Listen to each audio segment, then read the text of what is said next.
Hello, Ryan. Good morning. Wonderful. Great, guys. Thank you, everyone, for joining for what I want to believe is a very unique and a first for us, and I hope a first for you, a deep dive into the Nasdaq 100. Today, I have two very, very special guests with me, probably the leading experts, I would say, in the field. We have Tom Digby, who joins us from Hong Kong. He is the head of ETF capital markets for Invesco. And then I have Ryan McCormick, who is the QQQ equity product specialist who joins us from New York.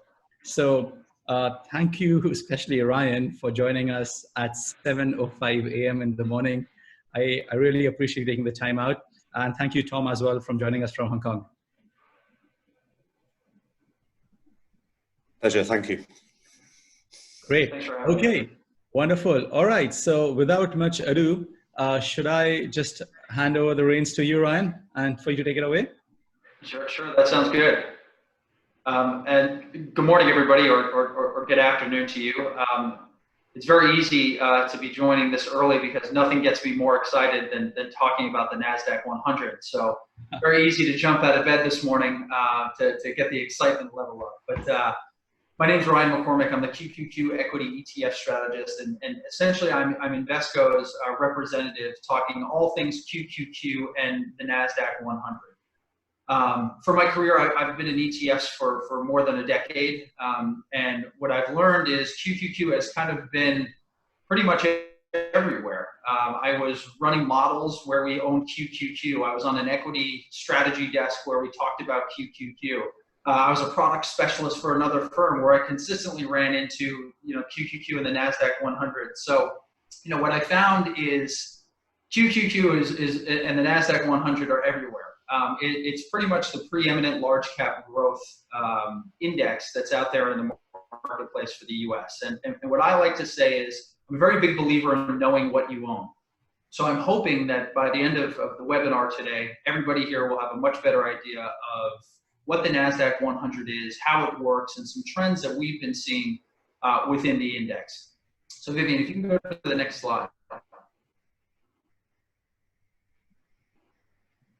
Now, as I had said, we believe that Nasdaq 100 is kind of the world's preeminent large cap growth index.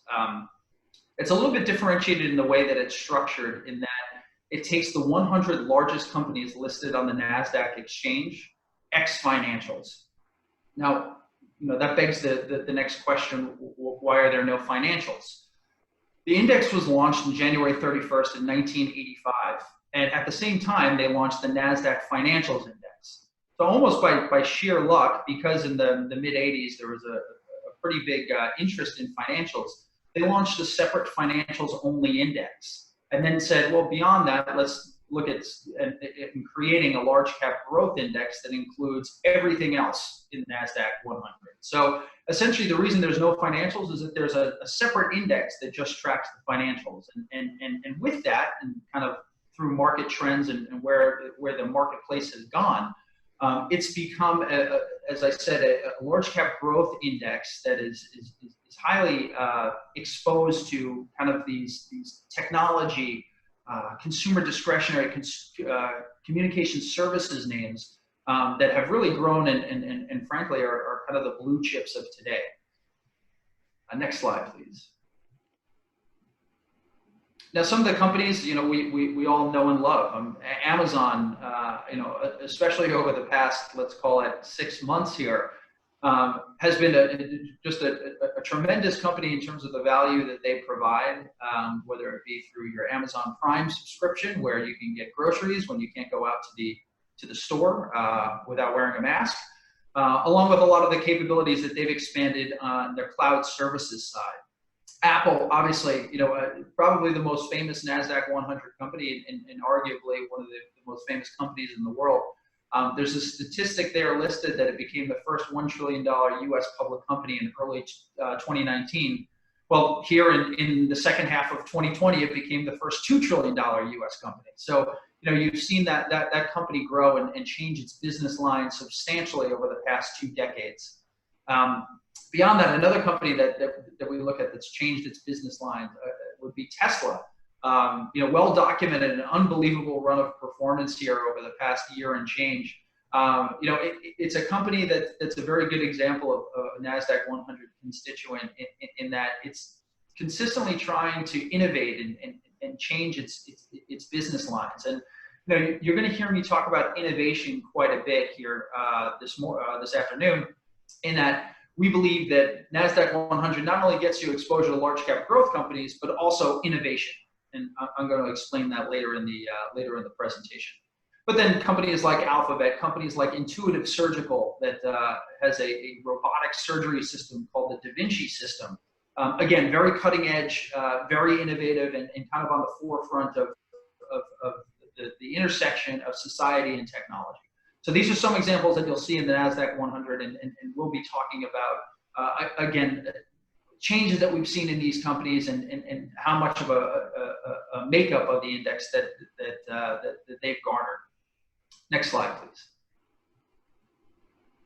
Now, when I'm out in the field, in many cases, I'll hear, well, Nasdaq 100 is really just a technology index. Yeah, that's not really accurate. And as we look back 2 years ago, in the second half of 2018, the Global Index Classification Standard reclassified the technology sector. So it moved some names that were existing technology into communication services and reclassified other names as consumer discretionary. So as you look, this is the S&P 500 technology index, which is one that, sometimes people say, well, that's technology, and so is the Nasdaq 100. As you look after that GICS change, it became 100% technology, but lost about 25% of the weight through communication services and a smaller portion in consumer discretionary. So as we go to the next slide, Vivian, you'll see that they lost names like Facebook, like Alphabet, companies that would be kind of in the line of both technology and communication services, but lost because of that classification. And this is one of the reasons why we talk about Nasdaq 100 as being more than just a tech index. Nasdaq 100 did not lose any companies from this reclassification. It continues to hold Facebook, it continues to hold Alphabet. And I think just looking at technology as a whole, it becomes somewhat clouded, right? When you look at the late 90s and early 2000s, a company really just needed to have a website to be considered a technology company. That is far from the case today. If you're a company that doesn't have a website, you're probably going to die on the vine. If you're not actively using technology for your underlying business, chances are somebody else or another company within your, that could be a competitor, has a leg up on you. And what I mean by that is, look at autos, for instance. The average car today has more technology than the first space shuttle to the moon. Financial companies are using complex algorithms and big data analysis to kind of further expand their businesses and make sure that their liquidity and pricing mechanisms are at the forefront and most up to speed. These companies are using technology and using it pretty considerably, but you still wouldn't consider them a tech company. So I think really this is more of a conversation that you can't necessarily bucket companies into technology, right? Because it's changed so much and because it's become almost ubiquitous across sectors. We look at it again more towards the Nasdaq 100 giving you exposure to growth and more importantly innovation. Vivian, can you go to the next slide, please?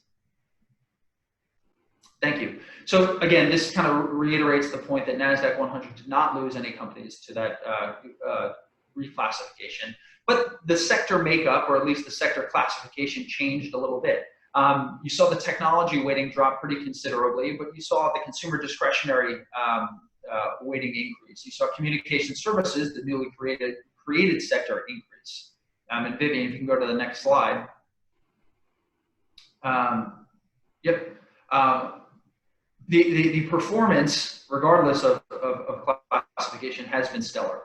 This is a growth of $10,000 over the past 10 years.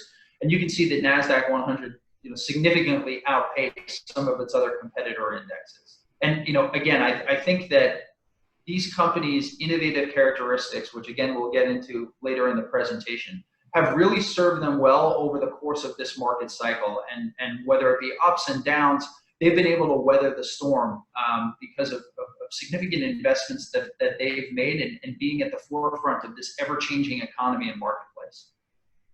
Maybe you can go to the next slide, please.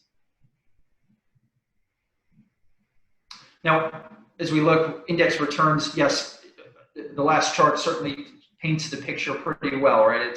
We've seen significant outperformance. This is just a calendar year-by-year return chart where you'll see that the Nasdaq 100 has outperformed the S&P 500 in 11 of the last 15 calendar years. It's outperformed the Russell 1000 growth in 12 of the past 15 calendar years. So, you know, the makeup and differentiated holdings of the Nasdaq 100 have served it very well over the past decade. Next slide, please. Another pretty standard question that I get or pushback on the Nasdaq 100 is, well, yeah, sure, the performance has been great, but you know, it's so much more volatile than the S&P 500 or even Russell 1000 growth. You know, we found that that's not entirely true. Given that it's a large cap growth index and made up of large cap growth companies, you would expect a little bit more volatility than something that's core. But as we look at this chart and what it shows is overlaying the VIX, which is the measure of the S&P 500 volatility, with the VXN index, which is a measure of the Nasdaq 100's volatility. You can see that even through, from 2010 through pretty much today, the two lines are on top of one another.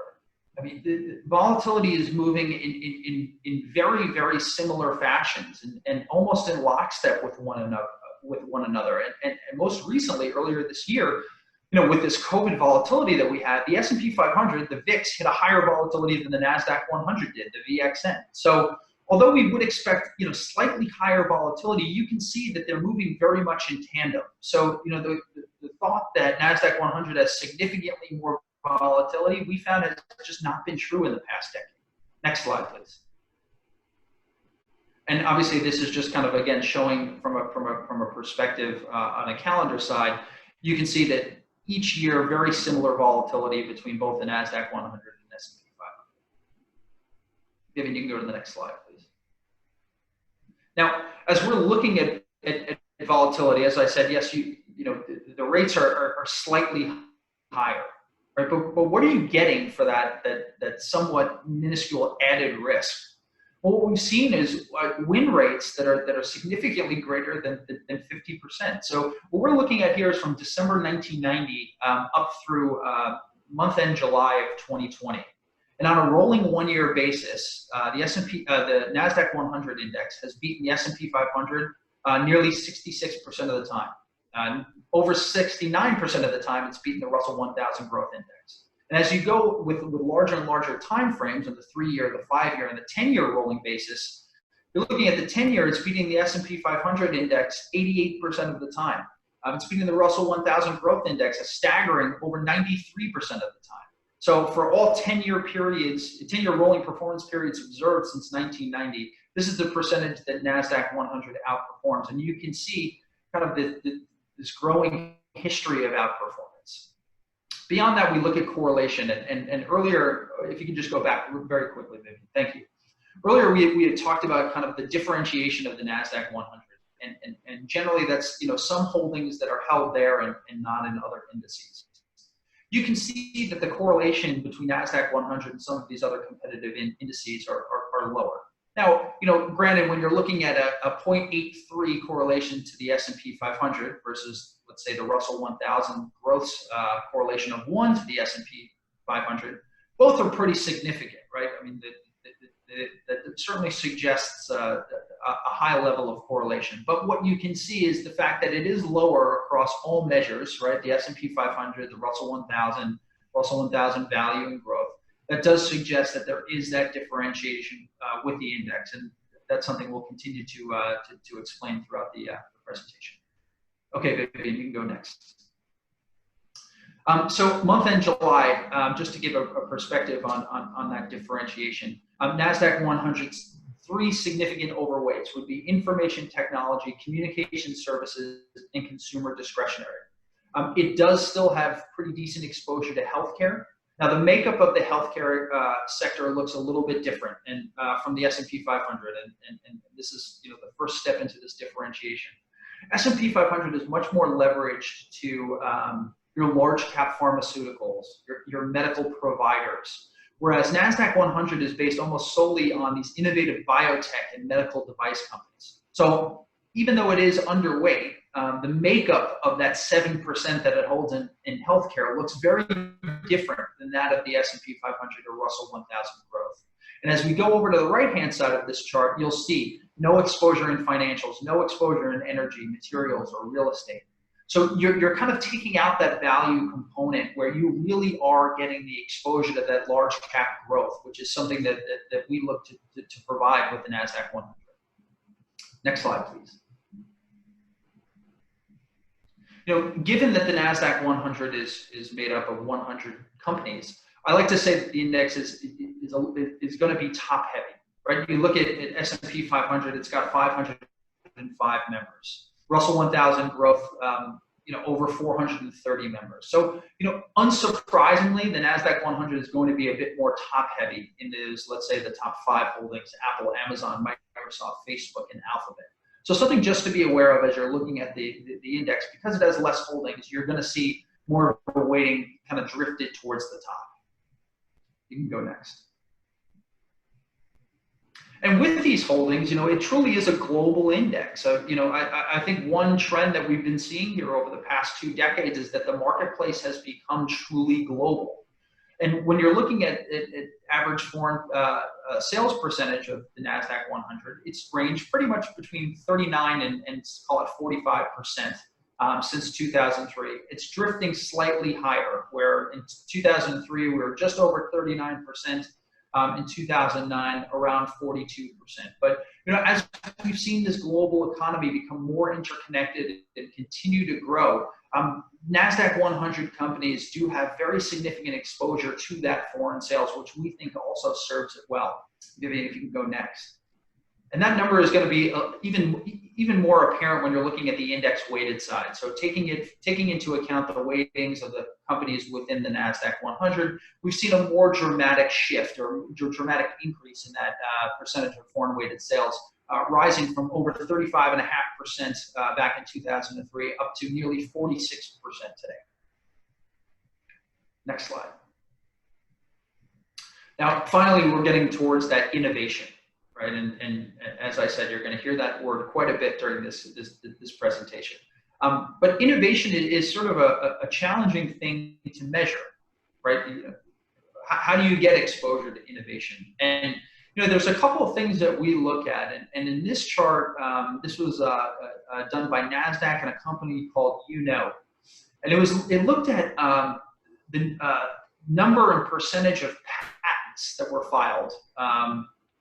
On a year-by-year basis, and in this particular instance, is looking at the 1 year ending at the end of August in 2019, and I would expect them to update this study again this year. But what you can see is the Nasdaq 100 companies have unbelievable exposure to these growing and transformative themes. You're looking at things like 3D graphics. Over 43% of patents filed were done by Nasdaq 100 companies. Virtual reality, deep learning, cybersecurity, big data, mobile payments, wearable technology, and I can go on and on. But these are some of these longer term transformative themes that we've been seeing in the marketplace. And as we look at the marketplace, certainly over the past 6 months after COVID-19, we've seen an acceleration of these trends, right? I like to say the digitization of the economy and marketplace is something that's been going on here for probably the better part of 10 years. And what we've seen over the past 6 months is this rapid acceleration of this digitization as we're seeing more people working from home. I'm taking this call from my apartment. I'm sure everybody else in on the call is as well. So we've seen these capabilities and some of these themes and trends just continue to increase. And frankly, I would expect this number to go up pretty substantially as we look at the renewed data next year. Next slide, please. Another way that we like to measure our innovation is through R&D. So how much are these companies reinvesting in their businesses through research and development? And what we found is the Nasdaq 100 invests significantly more than the Russell 1000 and Russell 1000 growth and the S&P 500. The Nasdaq 100 is the dark blue bar and the dark blue line that's on top. You can see that 10.4% of Nasdaq 100 companies' sales are reinvested in their businesses through R&D. So for every $10 of sales, these companies are taking over $1 and putting it right back into their business, again, through R&D. And you can see that and the growth of that really served these companies well. The Nasdaq 100 held up a lot better than the S&P 500 in this initial kind of COVID-19 downturn. And we believe that these sizable investments that these companies have made back in the business have allowed them to be at the forefront of their respective industries. I mean, to go back to a couple of examples, we briefly touched on Amazon before. And in many cases, right, Amazon Prime and their kind of retail e-commerce delivery has been what they're known for. But their positioning in the world of cloud computing has really driven this stock over the past couple of years. We talked about Apple before, right? Apple has come a really long way since the iMac, right? So iMac to iPod to iPhone to iPad, they've consistently been at the forefront of changing their business lines and their product base. And in doing so, we believe have allowed them to stay ahead of the curve. Microsoft, another perfect example. We're very far from the world of Microsoft Office being on your CD-ROM that you put in your computer and you pull up your Excel or your Microsoft Word. But they've moved that to completely digitally.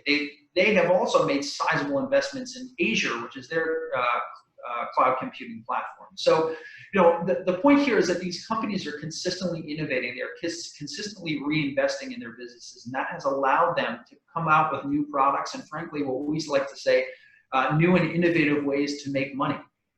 Vivian, if you can go to the next slide. Ryan, I'll just take a pause here to actually maybe take a couple of questions, if you don't mind, which are actually quite interesting as I see them. So there's a relatively new investor right now who's been asking about how important is foreign sales as a metric when you look to evaluate the Nasdaq 100?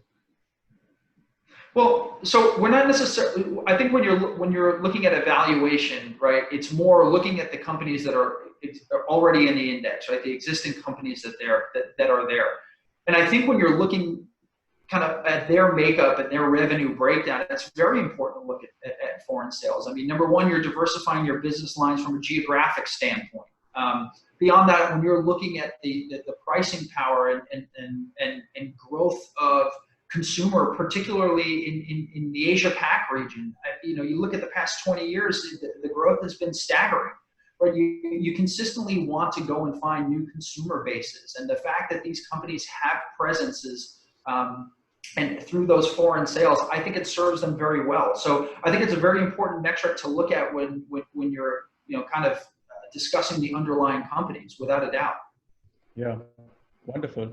Okay, great. And then maybe I can take this question. Someone has asking what is the tracking error on QQQ. So I think the fees, if I remember correctly, on QQQ is about 20 basis points. And if I look at the performance versus the index, that number is at about 21 basis points. So if we exclude the fees, the tracking error actually comes down very tight and just to about a basis points. So very, very closely aligned to the Nasdaq 100.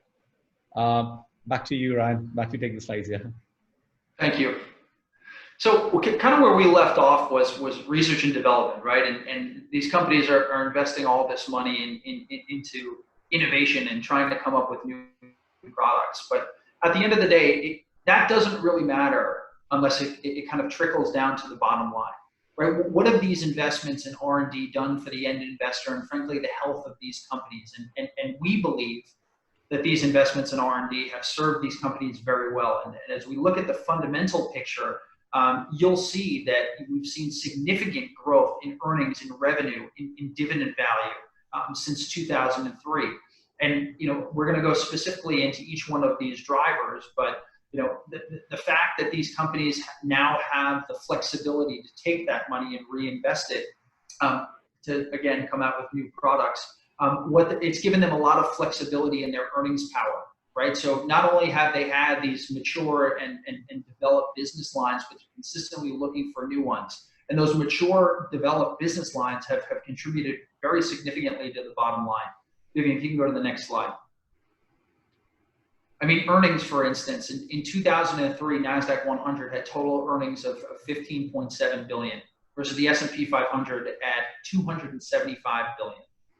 2019, fast forward, the constituents of Nasdaq 100 had earnings of $343 billion, with the S&P growing to about 1.2 trillion. So, you're seeing the growth in earnings in the S&P.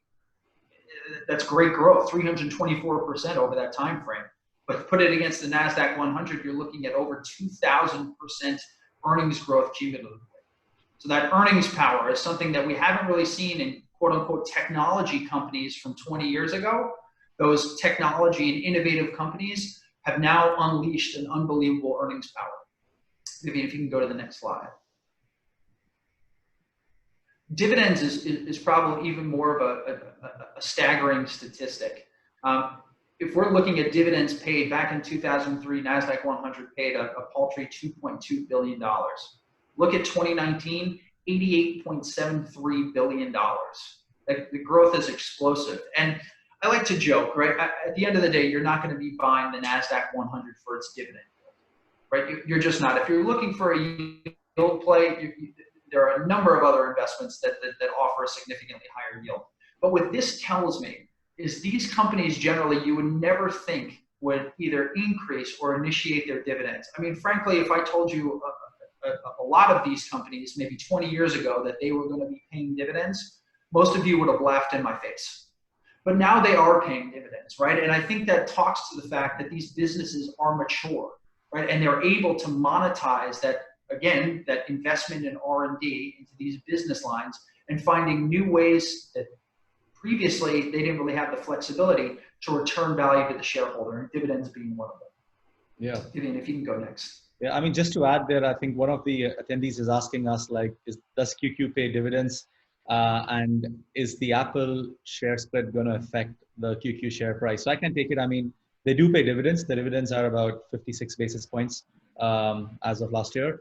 And typically, the share split in a very ideal scenario should not impact a share price. But typically what you do see is that when the shares actually split, there is increased interest, and that might impact, the actual share price. So the split itself does not impact the share price and hence not the index. But the market forces what result in it. Sometimes they end up having a bit of an impact. Back to you, Ryan. Thank you. And then lastly, just kind of the looking at the revenue standpoint, you're looking at higher revenue annually from Nasdaq 100. Back in 2003, you're looking at 400 billion in revenue. 2019, you're up close to $3 trillion. You're looking at a 591% increase over that time frame. S&P 500 again also saw some pretty solid revenue growth, but only 113% over that same time. So again, right, the consistently being able to innovate and come out with these new products have allowed these companies to have pretty great flexibility, and you've seen that revenue base grow pretty substantially. Vivian, if you can go to the next slide. From a cumulative standpoint, this just kind of wraps the past couple of slides all up. Over the past 10 years, from 2009 to 2019, and we're looking at calendar years here, Nasdaq 100 has seen 206% revenue increase. That's significantly more than the S&P 500 and Russell 1000 growth.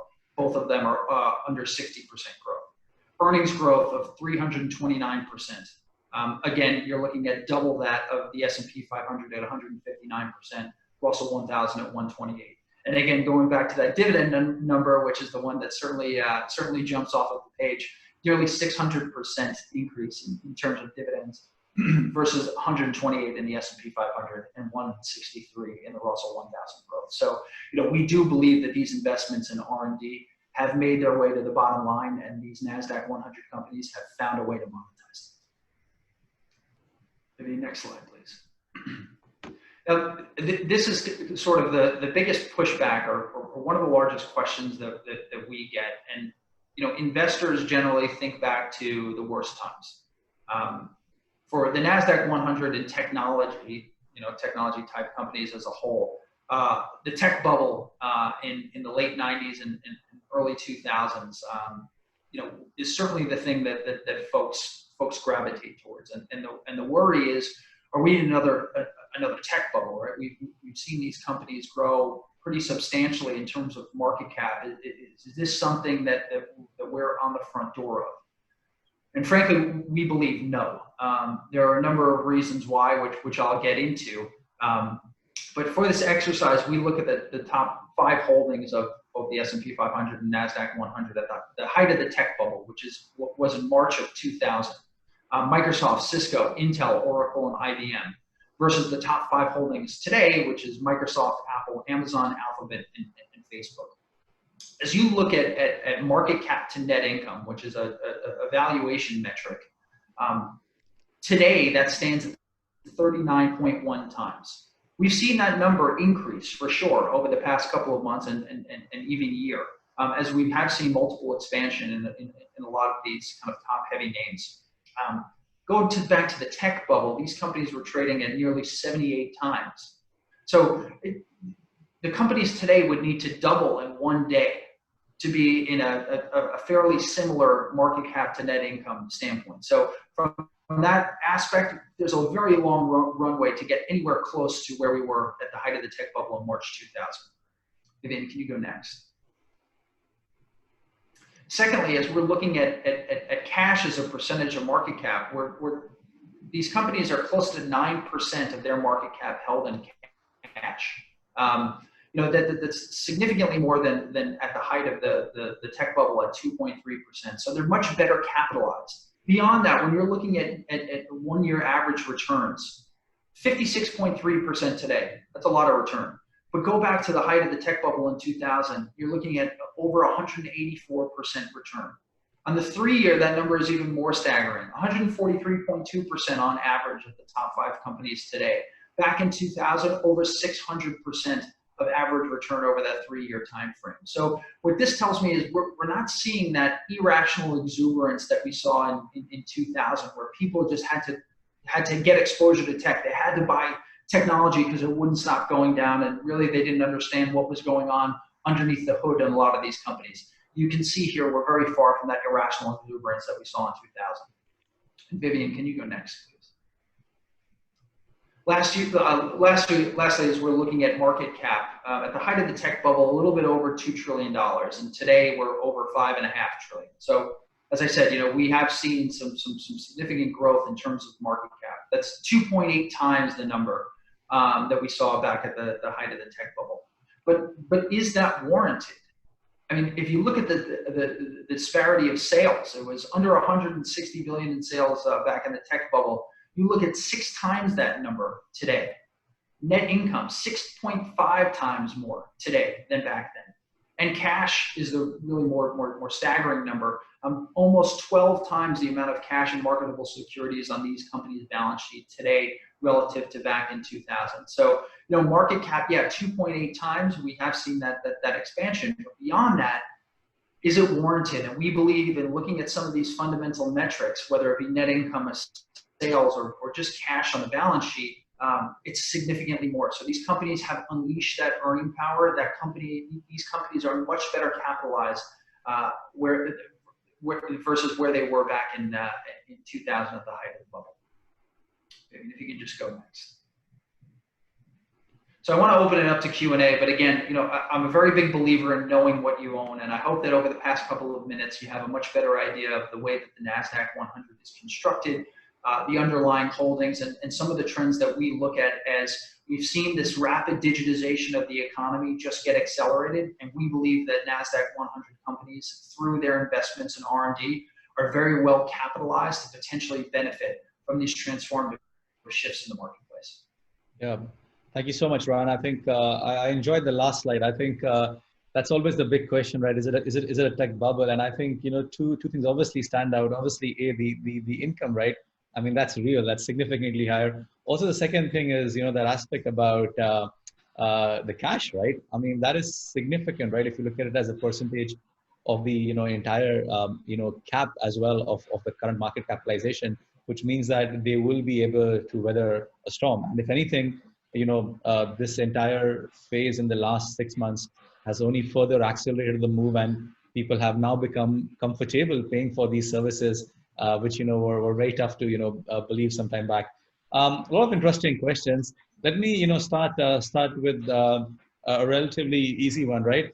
Generally, of course, there's a big move towards cloud, as you're talking about Azure from Microsoft earlier. This has also led to a lot of cloud services-based companies such as Datadog, Spunk, and so on and so forth. What, in your view, is essentially like where do you generally see the future in terms of where cloud services are going from here? You think this trend accelerates, or do you feel that it's happened, and it will just be a bit more familiar right from here?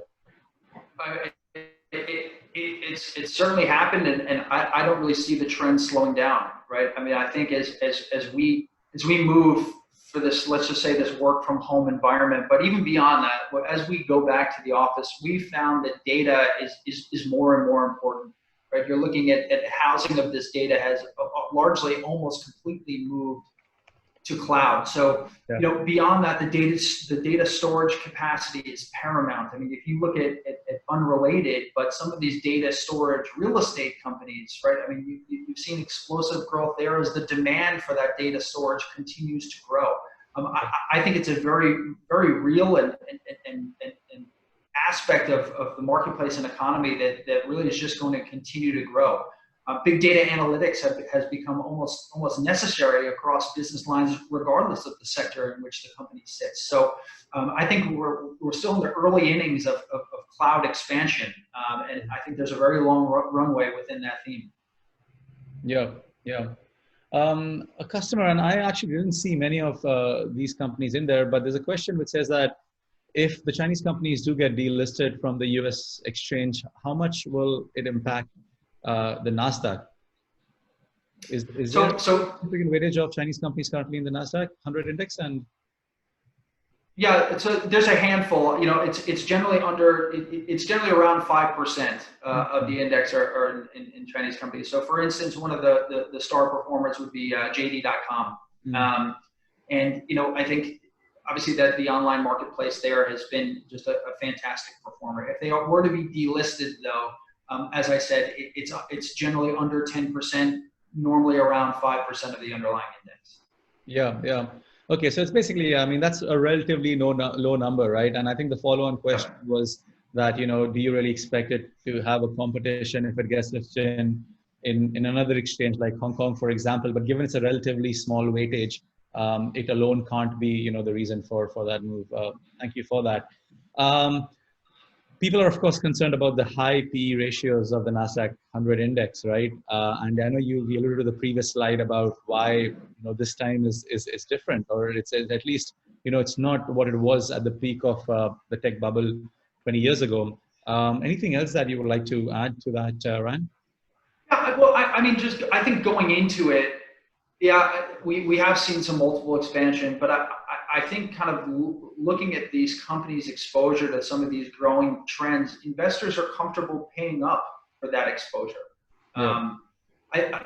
Beyond that, I think consistent earnings and sales growth that we've seen almost warrant that higher valuation, as in this unprecedented time, these companies have continued to deliver unbelievable results. And Drew, to your earlier point on the last slide, looking at the cash and marketable securities, in many cases, if you're looking at like a share buyback program, right, you can kind of see those companies have the flexibility to almost manage where that PE is. Not that that's something that they would necessarily actively look to engage in, but the fact that they do have all of this cash does give them, as you had alluded to, a lot more flexibility and a lot more kind of ability to weather some of that downturn. So, yeah. I think both the access to very quality balance sheets, as well as the business lines and growth in earnings and sales that these companies continue to deliver, have almost warranted that multiple expansion.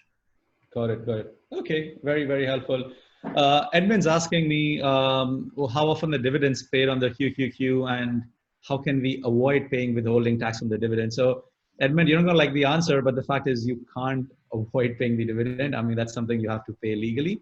But I think sometimes, people overrate the aspect of what withholding tax can actually mean for a portfolio. So if you look at this particular case, right, and the case of QQQ, I think I mentioned earlier, it's like 56 basis points. Now, if you are in Singapore, there's a 30% withholding tax. So the actual impact on your portfolio is 15 basis points or 0.15%. Now, if you think about where the broader index and broader movements are, this absolute amount is very, very little, and there's actually no way to get around it, right? So I mean, my only recommendation normally to most people is like don't miss the forest for the trees, and look at the big picture when it comes to these things. Interesting question. I think it's on everyone's mind. Ryan, what's your view on the surge with Tesla? What is this? I mean, are we really going to Mars or well the Nasdaq 100 index definitely is, but are we going to Mars? What's happening on that front? Yeah, so I think Tesla is a very interesting story. It's climbed the ranks of the Nasdaq 100 from, I think, last year over the summer, it was the 19th largest holding within the index. It's now the 6th largest holding. Yeah. Tesla has shown pretty incredible resilience in an unprecedented time in a very, very difficult arena, right? Auto sales are a very challenging environment, and we've seen that with certainly the American auto manufacturers for the better part of the past 13 years, right? Since sort of the great financial crisis. Tesla has shown 4 consecutive quarters of earnings, which is the first time that's happened in its history. Despite a lot of concerns or questions around electronic vehicle credits being revoked, they've continued to show very strong global deliveries. And I think Tesla is an interesting company because in many cases, analysts view it as a traditional automaker. And I don't know that that's necessarily the right box to put it in. Almost like the technology company before, right? You can't necessarily take a company and put it in, okay, you're in the technology box. I don't know that you can take Tesla and say you're in an auto manufacturer.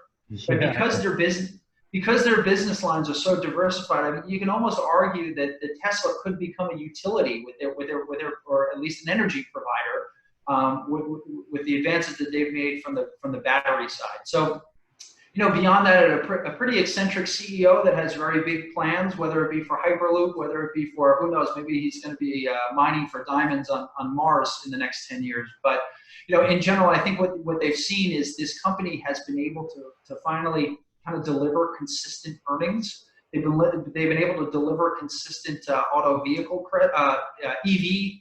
They've been able to deliver consistent deliveries in the face of EV credit kind of headwinds. Yep. And I think investors, again, want access to that because it is a transformative growing company. So I think the Tesla of today is going to look a lot different than the Tesla 5 years from now. That being said, in terms of the individual stock, I can't really comment on where shares may be going, but I think that the rise has been unbelievable. It's been meteoric, and I think the key there is going to be for them to continue to increase those global deliveries of their cars and further show growth in some of these other beginning business lines that they're engaged in. Yeah. No, I agree, and I think it's something which is with the potential inclusion that's coming in with the S&P.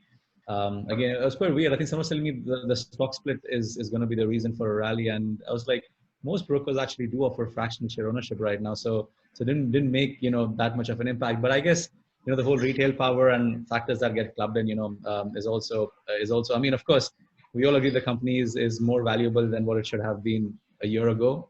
7 times, I think it's anyone's guess right now.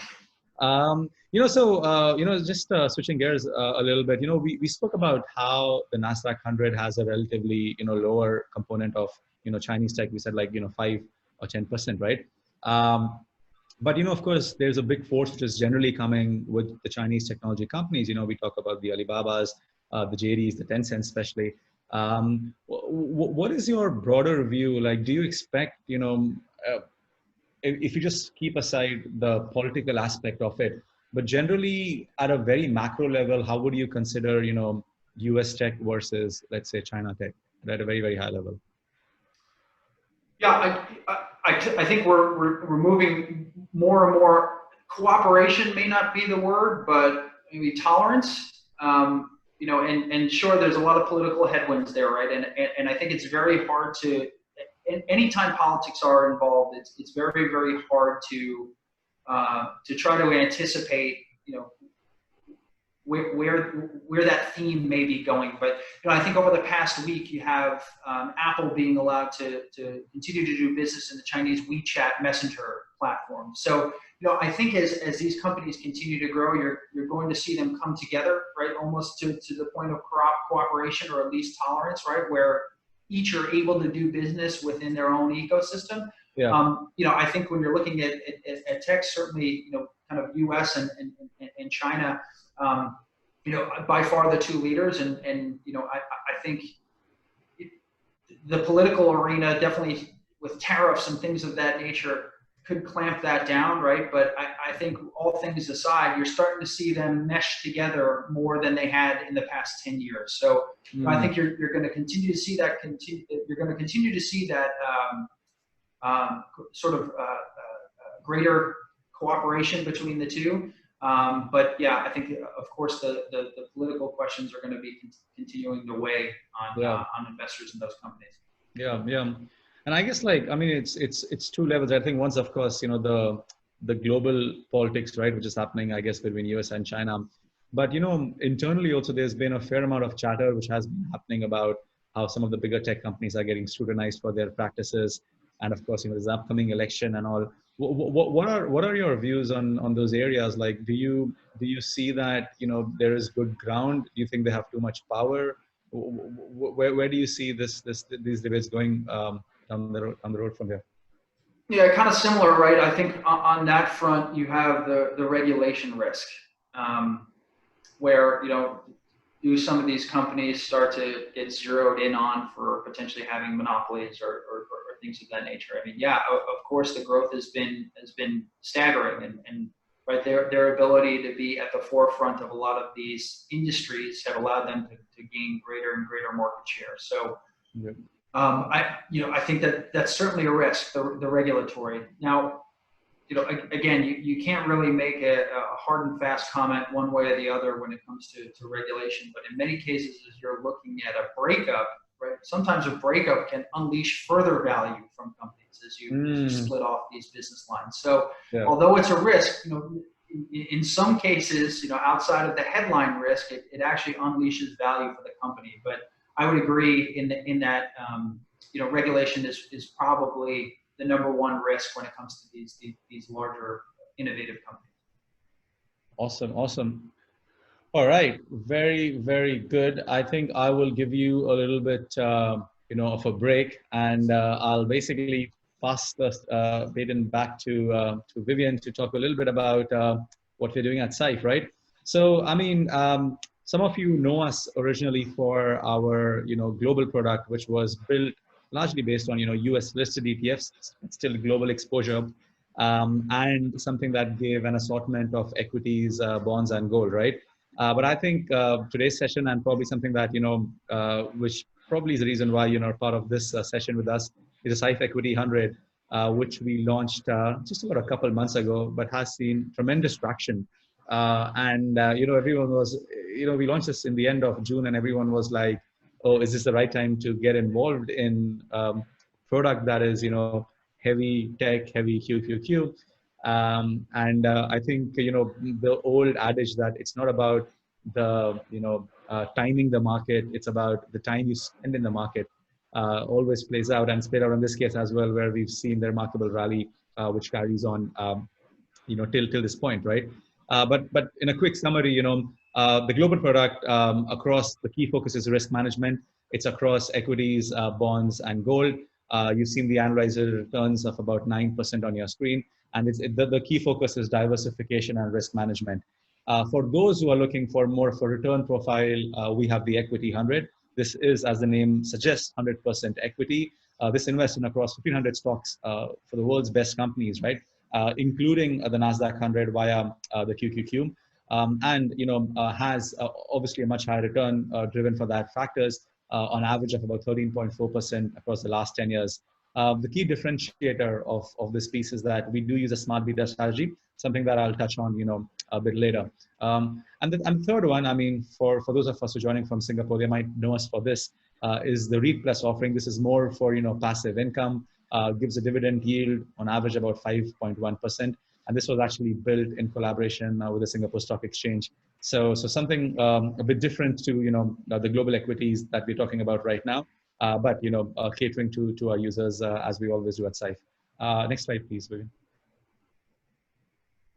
Right. So essentially, the goal of smart beta is somewhere, to bring in you still kind of track the index, but you try to, get that little bit of smartness in it and a bit of that alpha or that outperformance in it, right? As you can see in the middle of the screen, right? Smart beta is basically rule-based. It's not really focusing on market cap. It is very, very quantitative in its nature. And the whole premise of this is that we want to capture the risk premium, or there's a systematic return, so as to say, right? So what it eventually comes down to is when we are essentially building our portfolios, we try to build across the different factors which generate that kind of outperformance versus, let's say, just tracking a pure index, right? For us, essentially, we do the traditional beta, i.e. tracking the index, but we also bring in the factors and we put a weightage towards three key factors, which are growth. So we prefer, growth stocks over value stocks. We prefer, size, as in we prefer large caps over, small and mid caps. And we prefer low volatility over high volatility, right? And this is something, as thanks for that, Vivian. As you can see, something, which comes into the factors that we, go on when we build our portfolios. Now, over time, if there's a consistent reason, right, of switching from one factor to the other, we will do that. But these factors typically move very, very slowly. Sometimes they don't move for years at a stretch. So I don't expect us to change that anytime soon. But currently, this is the premise that goes into, considering and building out, the portfolio on our side. The next slide, please. Right. So the portfolio currency is USD. There is no minimum investment. We've spoken about the stocks and the return before, but bear in mind, you can invest in either Singapore dollars or USD. If you do invest in Singapore dollars, we have negotiated extremely attractive rates with our broker of just 0.09% or 9 basis points to convert the Singapore dollar to USD, and hence thereafter we will invest, in USD for you.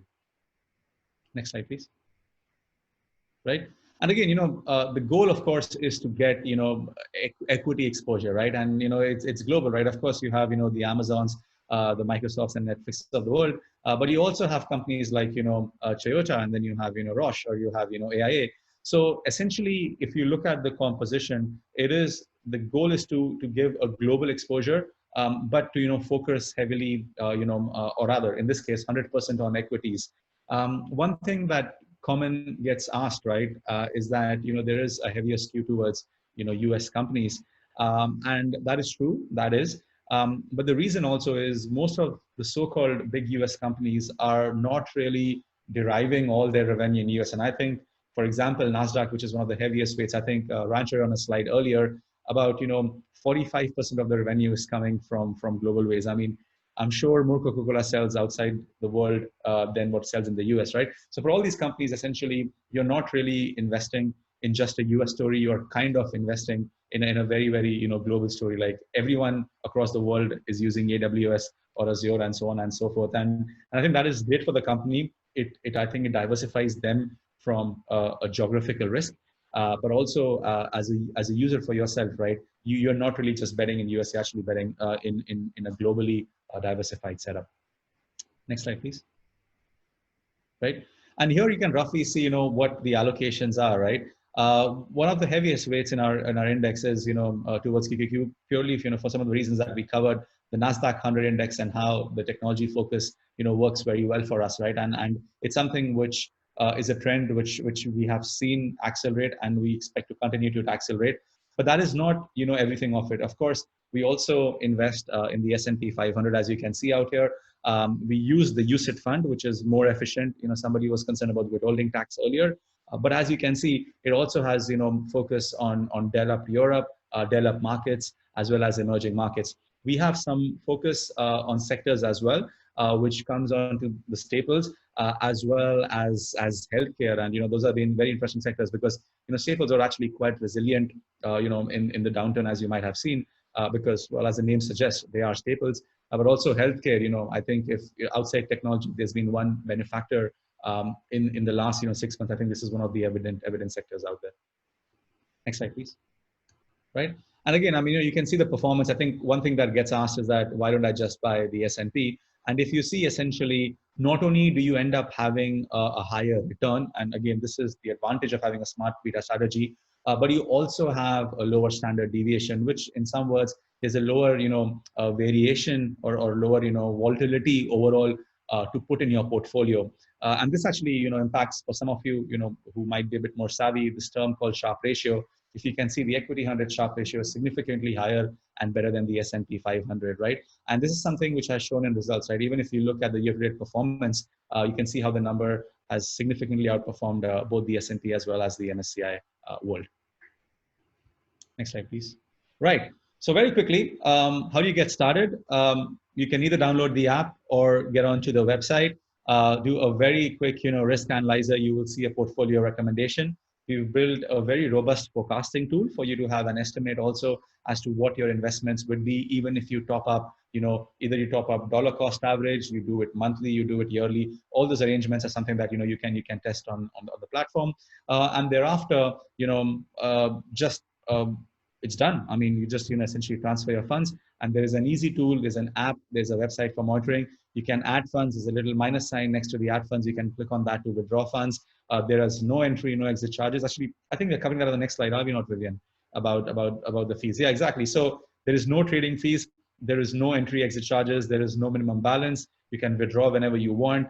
We will, rebalance. If you want to take out, that's completely fine. And all the ETFs that we choose, one of the criteria is, of course, outside the aspect of offering smart beta, is that they have a very low ETF management fees, right? Next slide, please. So what does it cost? We, rather than having a platform fees and a brokerage fee and a management fee, we want to give an all-encompassing fee, a fee that you as a user know and you understand and you see it reflected in your in your portfolio. So if you're just starting off with us, the fee is 65 basis points or 0.65% per annum. Bear in mind, you're only paying this fees for as long as you use the service. If you use it for a month, which I'll ask why you're using it for a month, but if you use it for a month, then you essentially pay just 0.65 divided by 12, right? Or not even like roughly 5 basis points, right? As of course, your value goes up, if you cross 20,000 or if you cross 100,000, the fees comes down to actually even as low as 0.4%. For our customers who are looking for a bit more of a bespoke service, and those looking to invest over $500,000, we also do have a platinum offering. Feel free to visit our website and book a platinum session from that regard.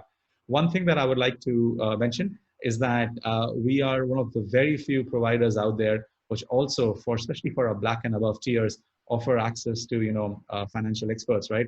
And these are advisors who come from pedigree of top banks and institutions such as Goldman Sachs or DBS, and can really help you to see how these products fit in for you, right? In fact, for black and above customers, there's even a financial planning session which is given complimentary, which can actually help you see across all your finances and not just the Syfe portfolio, because we understand that Syfe is going to be just a part of your broader investment, and somewhere it's important for you to understand also how this fits in with the grander scheme. And I think this is a great service. Somewhere we are trying to offer this institutional level of service to a more wider audience with the usage of technology. Next slide. Great. And if you enjoyed us today, and I will, just before I go to some Q&A, we constantly keep on having seminars. I think there is a deep dive into our strategies which happen next week, and then there is a core satellite investment strategy with one of the leading bloggers, Budget Babe, in Singapore. and of course, other sessions, as you can see on our website. With that, let's take on some questions. How are you feeling, Ryan? Ready for some questions? Well, good, sure. All right. So, like when it comes to, well, I think this maybe I can answer that. Somebody asked that during the recent March sell down, did QQQ also sell their equity holdings in QQQ? I think this is the way how ETFs generally work is that they track an index. An index are always like this is an equity index. It will always and always track an index. So QQQ will try to replicate the index, and yes, the composition will change. But you will not really be selling, in some regards, right? Because you're still trying to track the index. So I think that one is done. Let's see. So right, okay, a lot of Syfe questions. Okay, let me take some Syfe questions, right? Because there are a bunch of them coming in right now. The first one is, how many ETFs are there in Equity 100? We currently have about 10 ETFs. This number will vary, depending on factors. Will vary between maybe like 8 and 12. We don't expect it to deviate very heavily from there. The next question I'm getting asked is, where will my funds be held if I invest into either one of the portfolios? I think that's a great question, right? So I think you're probably referring to the safety and security of your assets. So when you actually invest with Syfe, your funds move to a trust account, which is maintained by DBS, and from there to a custody account, which for US securities is actually maintained by Saxo, and their sub-custodian is Citibank. So Citi Securities for that regard. So your funds are actually always and always maintained away from the company funds per se. They're always kept in a trust and custody account, which is completely independent to us, Syfe, as a company. And you are the legal and beneficial owner of those assets at the end of the day. Great. The next question is, how do I forecast of my portfolio on the app? That's a great question. If you start a new portfolio, you can actually see forecast of that new portfolio. We are in fact launching very soon a functionality which will allow you even forecast for your existing portfolio. I think it's going to come on web, I think one of these days very soon, and it should come on the app over the next few weeks. So keep an eye out for that. Can SRS funds be invested through Syfe? Unfortunately, not yet. In fact, we were at the stage where we were very close to that point. But given what's been happening in the last 4 to 5 months, for the authorities, somewhere they've reprioritized and they're actually focusing more on relief measures and other aspects. For that reason, currently SRS applications are a bit delayed, but we expect to get there very soon. And the day we do, all our existing users will definitely know. So we will be happily let you know once we can do that. Great. Then the next question is that, how may I know what is the all-in cost of investing 20,000 in global RE, including forex spreads, ETF expense, so on and so forth? Yeah, great question. Yeah. So if you invest 20,000 Singapore dollars, you will first have to convert it to USD. But given how attractive the rates that we have negotiated, especially for you, which is 0.09, percent only. So that is something which goes in the FX. And then the ETF expense is something that the ETF managers charge. On average, the ETF fees for the RE product is roughly about 15 basis points. So if I combine the two, well, I mean, I really can't combine because the 15 basis points on a regular basis, the 9 basis points is just, one-off. But even if you see, when you invest $20,000, this entire amount is not even like $30 or $35, right? It's a very, very small amount to pay. And again, if you look at what is the performance and yield that you're getting, it's actually an even smaller component from that regard. And bear in mind, like even if you had to do it yourself through a broker or any solution, most definitely you'll end up paying significantly higher. So I think that's something, which you should be mindful of, right?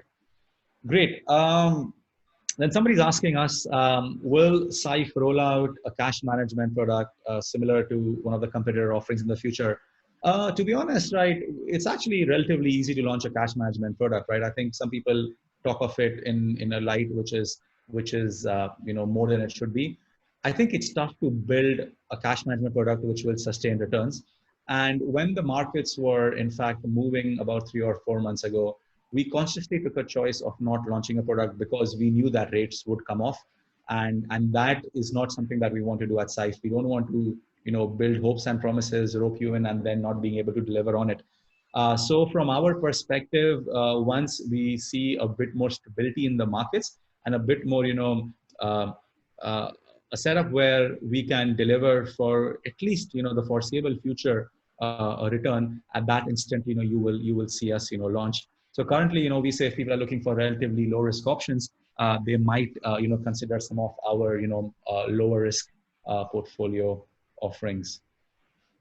Great. One question for you, Ryan. Some really star comers coming in, like Palantir, Fastly, and so on and so forth. Um, how often or at what frequency the Nasdaq 100 will actually inculcate these in, and what is like typically the rebalance frequency? How often do they normally see these things? Yeah, so there's an annual reconstitution, and that takes place the third week of December.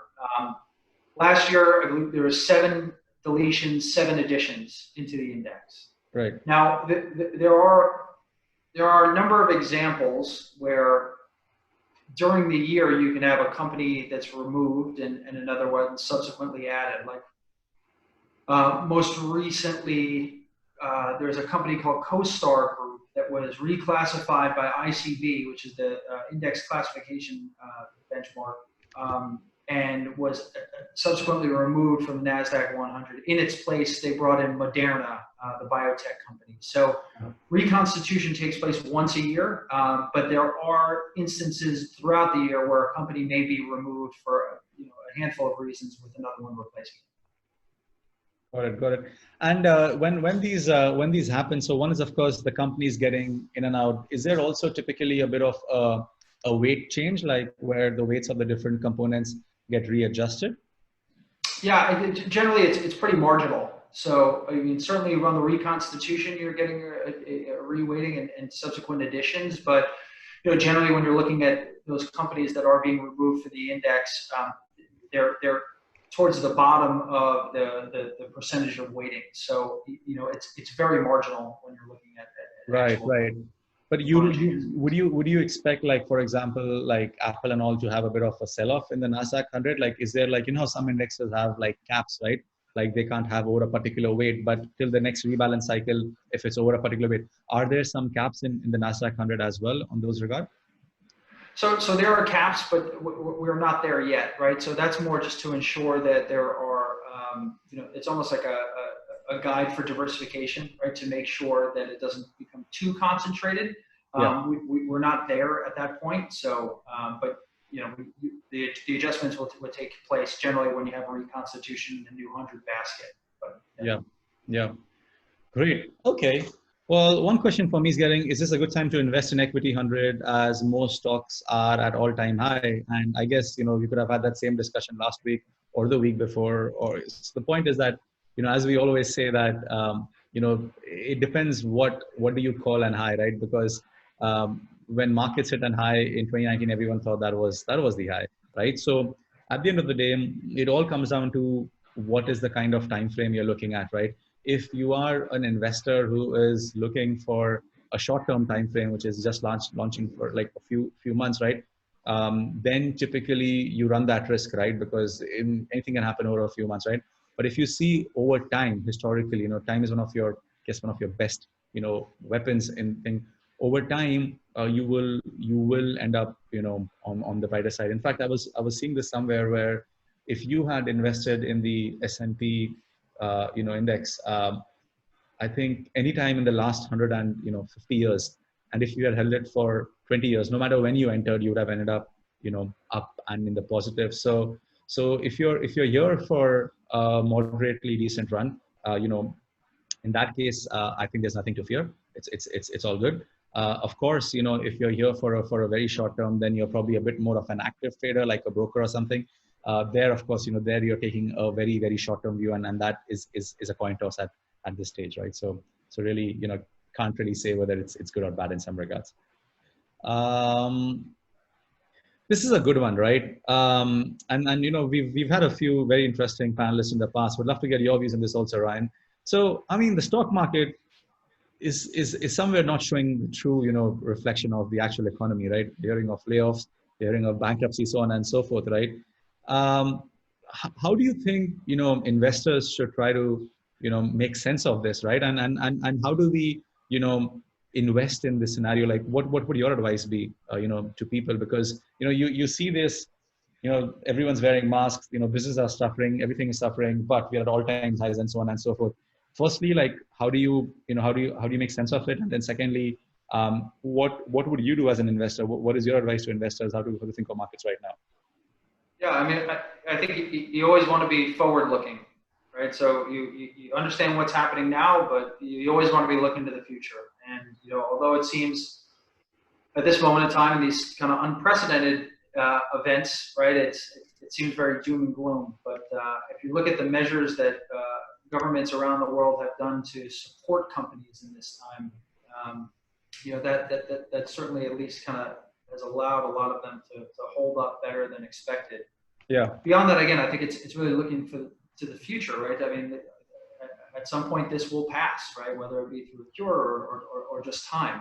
And you know, you look at the company's ability to continue to grow or at least hold up their business in these unprecedented times. I think that does serve them well going forward. But you know, this environment has brought on a lot of changes, as I said, with both the economy and marketplace. And you know, I think that you kind of just want to always be forward looking, try to stay ahead of the curve and figure out where the market is going and the way that we work and do business is going. So I would say just you want to try to be as forward looking as you can. Okay, wonderful. So stay invested, and if you're not invested, then get invested. Fair enough. All right.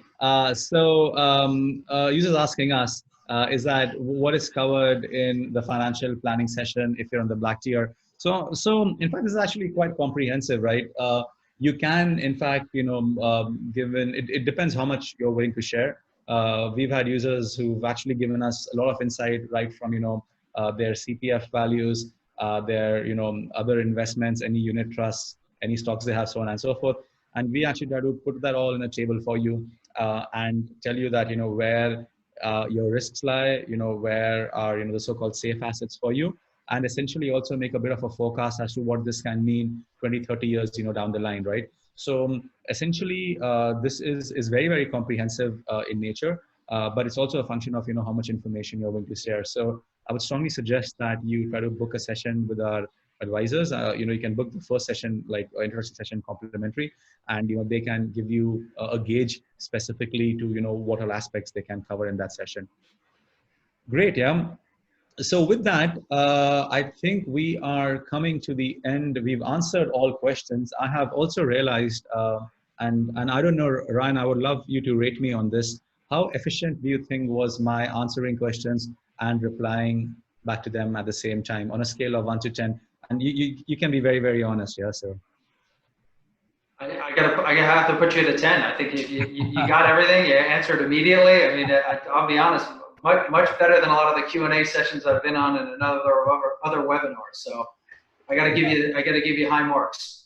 Okay, thank you so much. No, I mean, we know, I realize that we would have someone else who joins with us and somebody's moderating the Q&A, but I actually feel this format works better because somewhere, you know, between us, we can take the questions on our own and also answer them. For all the participants, right, we've just shared with you the link of the advisory session. I've got one last question, and I think I'll probably call the last question for the day, which is it possible to switch for portfolios as and when we want? Katie Lee is asking. Absolutely, you can switch as much as you want, whenever you want. There is no charges, as you know, because there's no entry exit charges. But we normally, you know, with any investment, we don't normally advocate this approach, because if you start, you know, picking, oh, it's too high, it's too low, eventually in the long run, you end up, you know, being a loser, right? So you know, you still, you know, when you're crossing spreads, the market's going, all those charges actually start coming in and they start impacting you, right? So if you have a view, you know, I think Ryan was saying this earlier, you know, stick to that view, keep that view rather than making it a very, you know, I think today I like gold and I like ARI and tomorrow I like REITs, right? Okay, with that, we have come to the end of the session. Ryan, any closing thoughts, any closing remarks from you? No, I mean, I think I hope, again, everybody has a much better understanding of how the Nasdaq 100 works and some of the trends that we're seeing. And yeah, I mean, I think you did a phenomenal job moderating in the Q&A, and I appreciate you guys having me on today. Thank you so much, Ryan. I really appreciate you taking it up nice and early. You have done an intensive webinar, and it's only 8:20 for you in the morning. So thank you so much for joining us from New York. Ryan from New York, guys. Thank you so much, everyone. Thank you so much for our participants, and have a great evening for all of you joining us from Asia. Thanks, Ryan. Thanks.